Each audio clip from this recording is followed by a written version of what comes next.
Naranasan mo na bang makulam? Naniniwala ka ba sa kulam, barang, tigalpo, palipadhangin, usog, o anumang masamang uri ng sumpa? Nararamdaman mo ba yung senyales, mga kabayan? Pananakit ng tiyan na hindi normal, pananaginip ng kung ano-ano. Tas minsan nakakita ka ng mga anino sa gilid ng visions mo.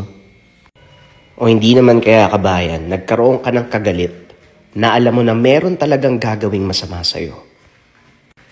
Pwede mong subukan ng habak de bala, mga kabayan, from likha, merchandise.